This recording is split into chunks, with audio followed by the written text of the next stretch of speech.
Olá, meu nome é Luana, eu sou aluna do curso técnico em automação industrial do Instituto Federal de São Paulo, campus Guarulhos, e hoje eu vou falar sobre redes industriais, com foco na Foundation Field Bus, assunto abordado neste seminário realizado por mim, Luana Gomes Ferreira, e pelo aluno Fernando Fernandes. O seminário abordará as seguintes informações: o que é a Foundation Field Bus, características gerais da rede, funcionamento da Foundation Field Bus níveis H1 e H2, vantagens do uso da rede e as referências que nós utilizamos para trazer as informações para este seminário. O que é a Foundation Field Bus? A Foundation Field Bus é uma tecnologia de comunicação utilizada para ligar equipamentos de controle de processos. A tecnologia Foundation Field Bus, também chamada de FF, é supervisionada pela Foundation Field Bus, uma associação que não possui fins lucrativos e que é composta por utilizadores, fabricantes e instituições de pesquisa. Esta associação regula o uso e fornece orientações para o desenvolvimento futuro da tecnologia. Esse trabalho de regulação ele é composto por programas de certificação que garantem a interoperabilidade entre equipamentos de diferentes fabricantes. Essa interoperabilidade é uma vantagem do uso da própria rede Foundation Field Bus, que estará explicada logo mais durante a apresentação do seminário. Ao lado, vemos uma pirâmide que exemplifica a rede Field Bus. Essa pirâmide ela mostra a arquitetura da rede, só que em outro formato. A arquitetura mais explicada será mostrada mais para frente. No entanto, a rede Field Bus é composta da rede de gerenciamento, que gerencia os sistemas corporativos, a rede de controle, que interliga a IHM, ou seja, interface homem-máquina, com os sistemas de controle, e, por fim, a própria rede Field Bus, que vai interligar os instrumentos de campo com o sistema de controle. A partir daqui, nós veremos características gerais da rede. A rede Foundation Field Bus ela tem uma comunicação bidirecional e um Digital Multidrop. Essa comunicação bidirecional significa que as comunicações da rede são suportadas, em termos físicos, por um barramento bifilar, que é responsável tanto pelo transporte de dados quanto pela alimentação, ou seja, no próprio fio, esse fio ele vai transportar os dados para a operação do controle do processo e também vai alimentar a rede Field Bus. E esse Digital Multidrop é uma comunicação multiponto que interliga dispositivos em um único par de fios. Esses dispositivos são dispositivos de automação da planta e dispositivos de supervisão. Neste caso, como mostrado na imagem, os dispositivos de automação da planta são o controlador de pressão, a válvula de controle de vazão, o transmissor de temperatura e o transmissor de pressão. Os dispositivos de supervisão são a estação de operação e a estação de manutenção. Essa estação de manutenção, estação de operação e esses dispositivos de automação da planta, eles estão estabelecidos em níveis diferentes, que são os níveis mostrados na pirâmide do slide anterior. Só que esses níveis eles serão mais explicados mais para frente do seminário. A próxima característica da rede Foundation Field Bus é o cabeamento. O cabeamento da rede ele é estabelecido por meio de uma norma, a norma ISA S50.02, que determina que o meio físico da rede deve ser um par de fios trançados e que as propriedades de um barramento de campo são determinadas pelas condições elétricas do cabo utilizado. Além disso, a norma não estabelece que somente o tipo A será utilizado. No entanto, o cabo do tipo A é o mais utilizado nas redes Foundation Field Bus porque é o cabo que mais se enquadra nas especificações estabelecidas pela própria norma, e com isso garante melhores condições de comunicação e distâncias envolvidas. A tabela mostrada, ela apresenta as especificações dos diversos cabos a 25 graus Celsius. Por que essa temperatura é relevante? Porque a maioria dos fabricantes de cabos recomenda a temperatura de operação entre 40 graus Celsius negativos e 60 graus Celsius. E por isso é necessário verificar os pontos de temperatura por onde é passado o cabeamento e se esse cabo vai suportar essa temperatura quando ela estiver no ponto crítico. Como, por exemplo, a resistência do cabo tipo A, sendo de 22 ohms por quilômetro, é válida a 25 graus Celsius. Mas a resistência do cabo tipo A 50 graus Celsius chega a 24,58 ohms por quilômetro. Então, a temperatura ela deve ser considerada para estabelecer as especificações dos cabos, uma vez que ela varia em determinados países, como por exemplo no Brasil, que é um país mais quente. A tabela então mostra as especificações do cabo para a rede Foundation Field Bus. Os cabos do tipo B, C e D, eles são mais utilizados no sistema 4 a 20 mA, que será explicado mais para frente. Já o cabo tipo A é o mais utilizado na rede Foundation Field Bus. Então, nós temos o par trançado com o shield. Esse shield seria um cabo com blindagem. A área de seção do condutor nominal, que é de 0,8 mm², que se enquadra no cabo AWG18, uma máxima resistência de 44 ohms por quilômetro, uma impedância característica a uma frequência de 31,25 kHz, de 100 ohms, com mais ou menos 20% de tolerância, máxima atenuação a 39 kHz, de 3 dB por quilômetro, máxima capacitância desbalanceada de 2 nF por quilômetro. Esse nF é a medida de capacitância.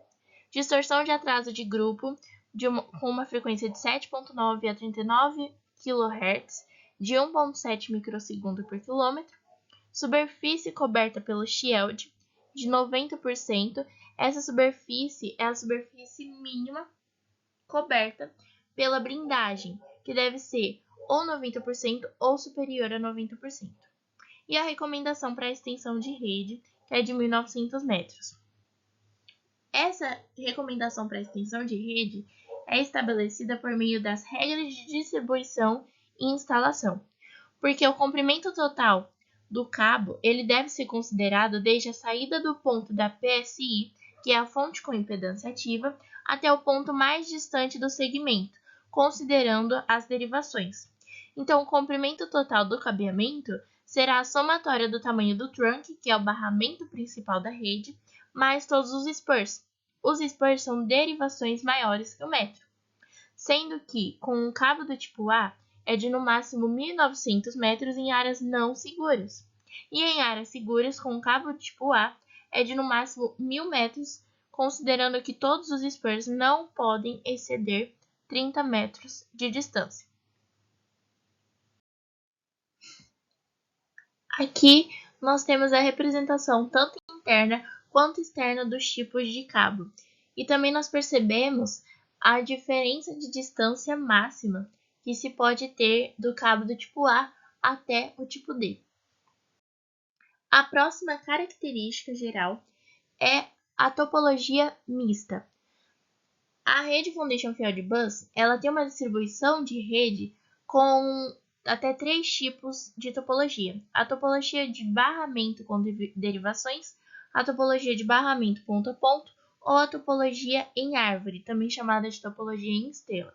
E geralmente, na prática, se usa a topologia mista, ou seja, as 3 topologias juntas. Aqui, nós retornamos à arquitetura da rede, que foi explicada anteriormente como uma pirâmide. Então, a rede de gerenciamento, ela gerencia o sistema de controle. Ela faz parte do sistema de controle junto com a estação de monitoração. A estação de monitoração faz parte da rede de controle. A rede de controle ela é responsável por interligar a interface homem-máquina com o sistema de controle. E, por fim, a rede Fieldbus, que interliga os instrumentos de campo com o sistema de controle. Então, os instrumentos de campo seriam os dispositivos de automação na planta, como foi explicado anteriormente, que seria o transmissor de temperatura, o controlador de pressão e etc. E o sistema de controle seria a parte da rede de gerenciamento e da rede de controle. Funcionamento da rede Foundation Fieldbus. O funcionamento da rede Foundation Fieldbus é dividido em níveis H1 e H2. Esses níveis eles foram classificados a partir de uma diferença. Essa diferença ela será explicada posteriormente. A princípio, é importante entendermos o que são os sinais Fieldbus. Os sinais Fieldbus eles são codificados através do uso do código Manchester. No código Manchester, cada período de bit é dividido em dois intervalos iguais. Cada período de bit, o one bit time, é dividido em dois intervalos iguais. O sinal é chamado de serial síncrono, uma vez que a informação do clock encontra-se embutida na cadeia de dados serial. Sendo assim, os dados são combinados com o sinal de clock para a criação do sinal Fieldbus. Então, o sinal de clock será combinado com os dados e assim forma o sinal Fieldbus. Esse sinal Fieldbus funciona da seguinte maneira. O receptor do sinal Fieldbus vai interpretar como uma transição positiva o zero lógico e uma transição negativa como o 1 lógico.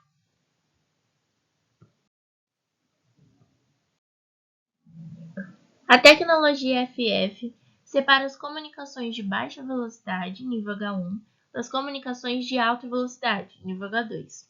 O nível H1 funciona como um substituto digital das malhas de controle 4 a 20 mA. Já o nível H2 agrega os dados provenientes dos segmentos H1 e adiciona suporte para controle discreto.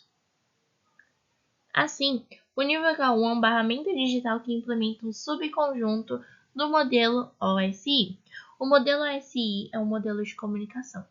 No caso da tecnologia Foundation Fieldbus, nós temos três componentes: a camada física, a pilha de comunicação e a camada de usuário.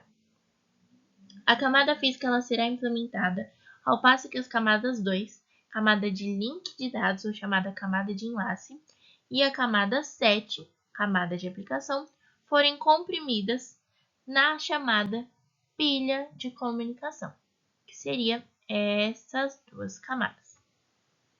A camada do usuário ou camada do utilizador, que é uma extra OSI, vai definir uma biblioteca de blocos funcionais para construir aplicações de controle.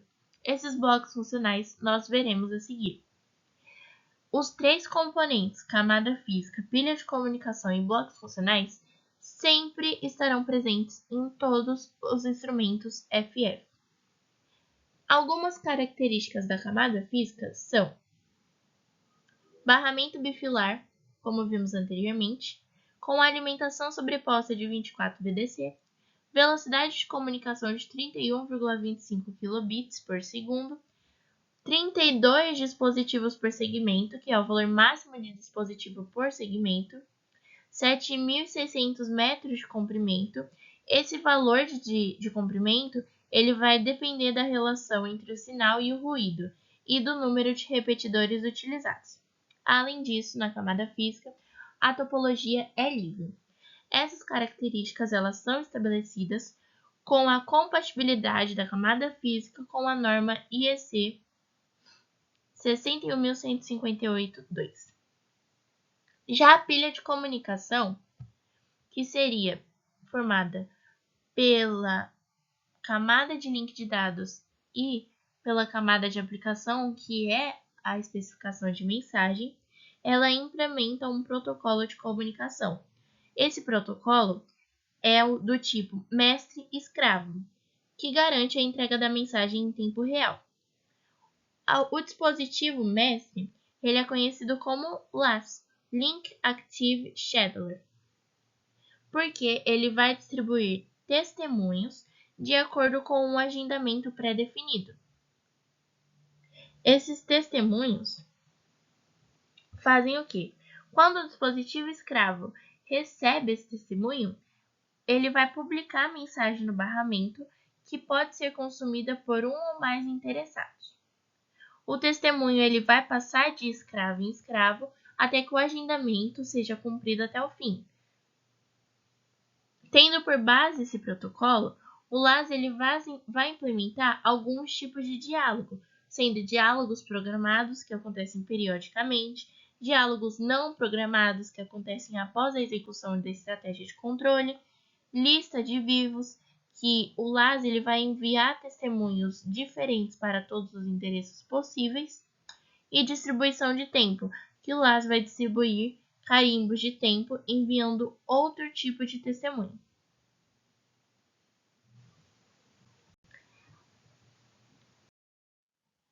Aqui nós temos então a exemplificação da camada física tanto no nível H1 quanto no nível H2.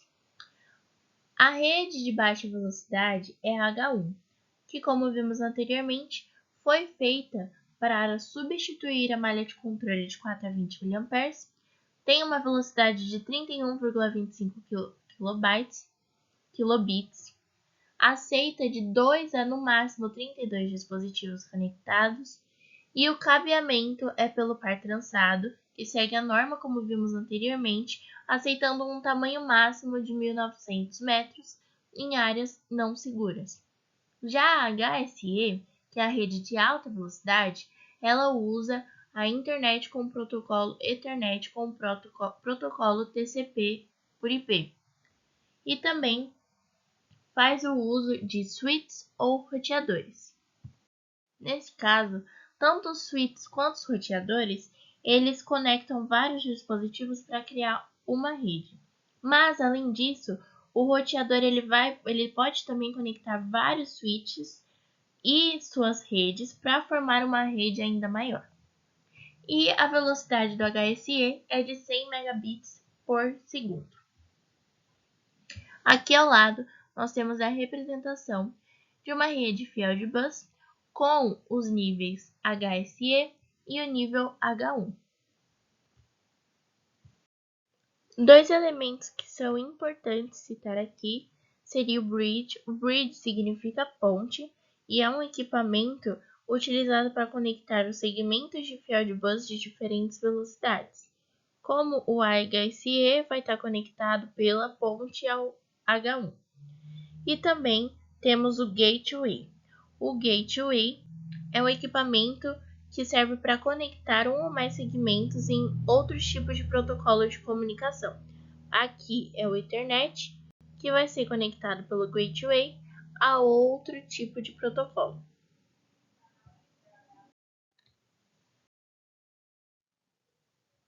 Nessa imagem, nós temos a exemplificação da distância de 1.900 metros entre os barramentos e as derivações. Então, aqui seria a soma do barramento e aqui seriam todas as derivações que devem ser menores que 30 metros. Como dito anteriormente, a interface de programação da tecnologia FF é constituída por uma biblioteca de blocos funcionais. Cada dispositivo vai suportar um bloco de recurso, o qual descreve as características gerais do dispositivo, como ID, fabricante, modelo e número de série. Um ou mais blocos de transdutor, que descreve as características dos transdutores primários, como tipo de transdutor, modo de ligação e dados de calibração.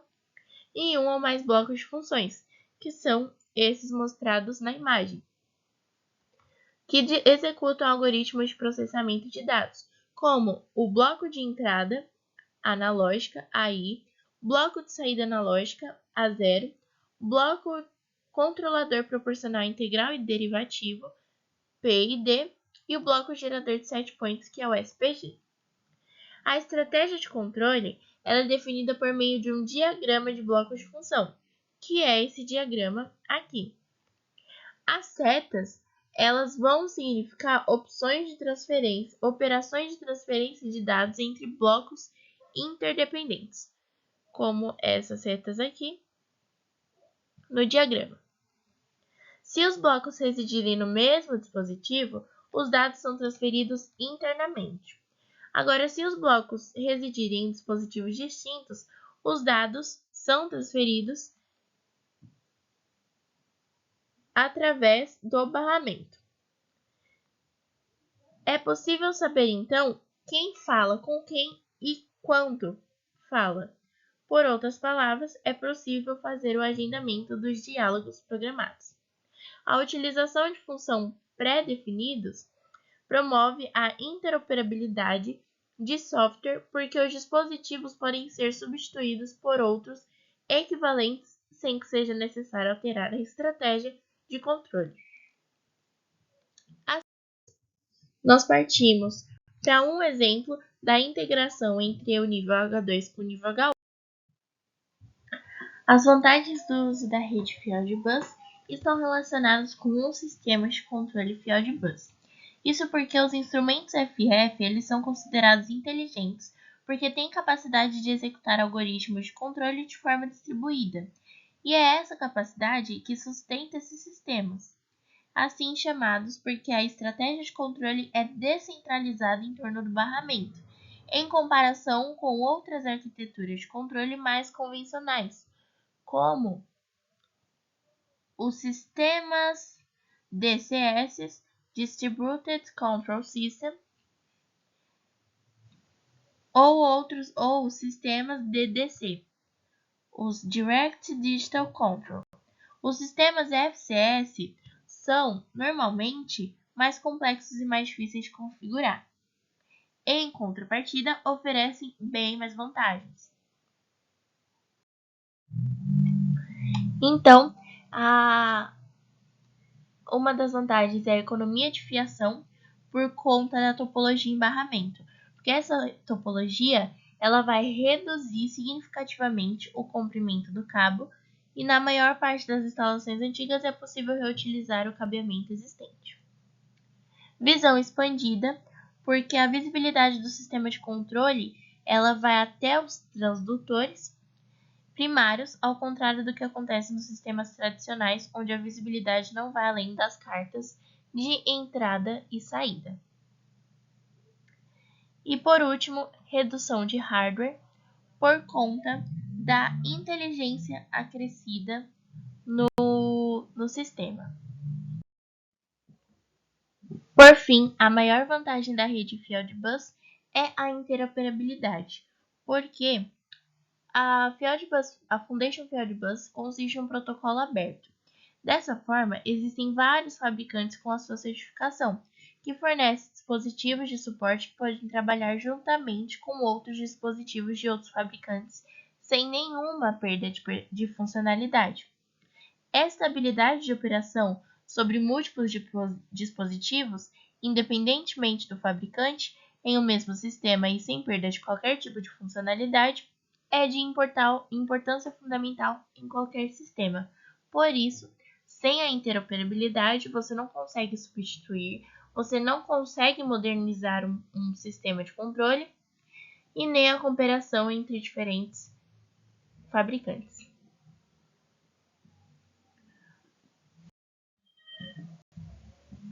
Dito isso e diante de toda a explicação, essas foram as referências para buscar informações para o nosso seminário.